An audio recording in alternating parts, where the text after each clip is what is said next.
અને ગમે તે કરીને આપણે એ બલૂનમાં મને લાવ્યા છે. કાલે પણ પાછા અમે બલૂનમાં જવાના છીએ. તો તમને અમારે ખાસ ભલામણ છે, જે આ કથા કરે છે એ જીવનની અંદર ઉતારજો.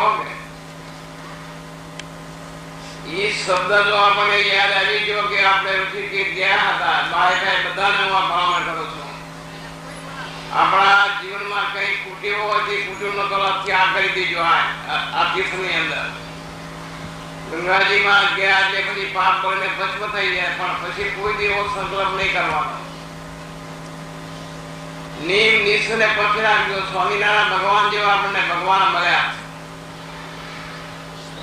અને આ નિર્ણયનો માનો કે નિર્કર ગણેનું વર્ણન થાય છે. સ્વામિનારાયણ ભગવાન આ પૃથ્વી ઉપર આવીને કેટલું કામ કર્યું છે એ હું તમને કહી બતાવું. જીવોનો ઉદ્ધાર કરવા માટે ગામો ગામ ફરીને સંતોને ફેરવીને મંદિર બનાવ્યા.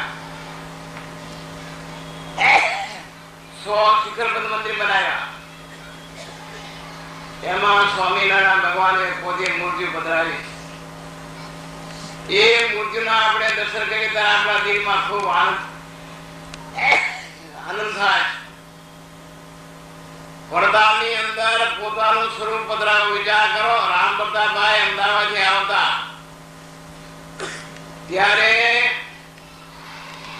ઈ મૂર્તિ અત્યારે જેના તમે દર્શન કરો છો, વિશ્વાસ રાખીને જો દર્શન કરશો તો તમે ધારોથી કામ કરી શકશો.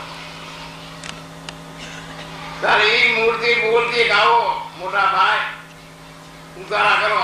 રામ પ્રતાપનો બંગલો છે ત્યાં ઉતારા કરતા હતા. લોકમાંથી કાઢીને ગુલાબનો હાર આપતી. વિચાર કરો, ઈ મૂર્તિના આપણે દર્શન કરી. 100 મંદિર પોતે બનાવ્યા છે ને પોતે આરતીઓ કરી. એટલે ભલા તે મારા એટલી ભલામણ કે કુટુંબનો ત્યાગ કરી દેજો. પાપ કદી ન કરો. જીવ માત્ર પાપ કરે છે, એમાં કઈ કોઈ તમને હારો નહીં. પણ ગમે તેવો જીવ હોય, સત્સંગી હોય, કુસંગી હોય, પાપ કર્યા વગર રહેતો જ નથી. જીવ આજ સમજે 1 લાખ વર્ષે સમજે, સમજ્યા વગર છૂટકો નથી. જો પાપ નહીં કરો, નહીં પાપ અંધારે રહે. સામું કરો કે ચોકમાં અંતે પોકારી ઉઠશે આલોક કે પરલોકમાં. ક્યાંય કોઈ નહીં લાઈનો પાપ કરું પણ તારી સાથે જ છે ત્યાં ન થઈ જાય ચોપડામાં. એટલે ભલા તેને હાથ જોડીને તમને વિનંતી કરું છું, કોઈ દિવસ પાપ નહીં કરો.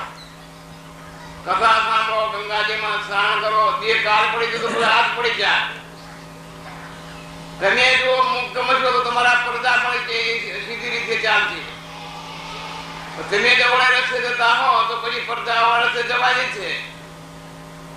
એટલે ખાસ ધ્યાનમાં રાખ્યો. આ જાત્રા કરવાનો ફળ તો એ છે કે નિયમ નિષ્ઠને પક્ષ સ્વામિનારાયણ ભગવાન જેવા ભગવાન આપને મળ્યા છે.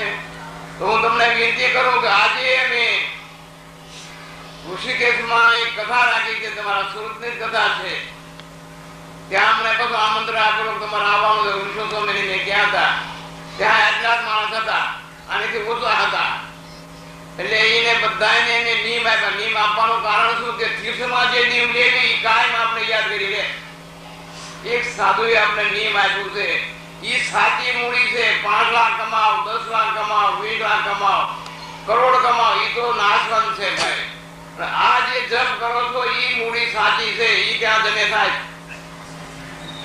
કહેવાનો સિદ્ધાંત શું છે? તો જીવનો મુખ્ય છે. માટે હાલતા ચાલતા ખાતા પીતા ભગવાનનું ખૂબ સ્મરણ કરજો. અને જે તીર્થની અંદર તમે જાઓ, આજે ઋષિકેશની અંદર તમે આવી બેઠા છો, એ ઘેર જઈને યાદ કરજો તો એ યાદ આવી જાય. તમને તો ઘર ગયા આજે હાથમાં કરો કે ભાઈ નહીં વર્તે ત્યાં તો બધાની પાસે